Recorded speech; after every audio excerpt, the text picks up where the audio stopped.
Anyari? At ano tong estado ngayon ni Jeremiah Gray para sa Barangay Ginebra? Jamie Malonzo muling inactivate ng Barangay Ginebra at inaabangan nga ang debut game nito kontra SMB. At bago nga ang lahat, baka naman po pwedeng makahingi ng isang subscription para sa ating channel or pakifollow na rin po kung nagustuhan nyo ang ating mga basketball update.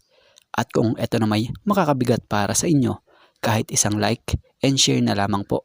Maraming salamat po. Mas bumigat na ngayon ang lineup ng team ng Barangay Ginebra. Bagong taon, may bagong mukha na matagal na ring di nakikita sa lineup ng Barangay Ginebra San Miguel. So ngayong tuluyan ng na-activate si Jamie Malonzo ng Barangay Ginebra, inaasahan ang magiging debut game nito sa unang game nila sa unang taon ngayong 2025.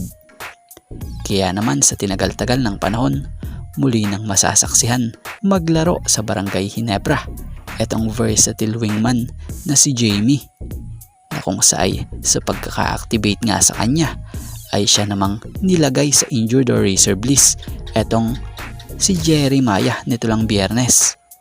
So matatanda ang bago noon magtamo ng injury si Jamie Malonzo ito'y nag-a-average sa Barangay Ginebra San Miguel ng paglalaro ng 14.1 points per game, 7.1 rebounds per game, and 3.3 assists per game.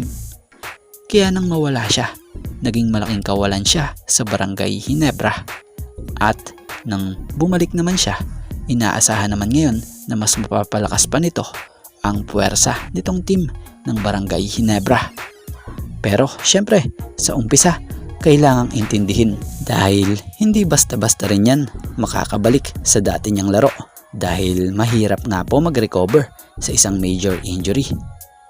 So maganda naman, ngayon itong si Jamie Malonzo, balitay mas lumapad na rin talaga at balitay binanggit na to na nagpapabalki nga siya ng katawan niya. Kung tutuusin, maganda na rin yung ginagawa niya ngayon dahil para hindi na rin siya basta-basta maitutulak pagdating sa ilalim.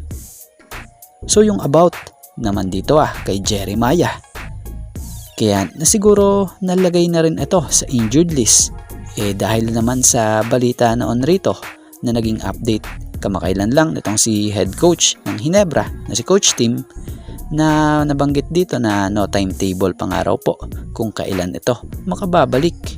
So yun.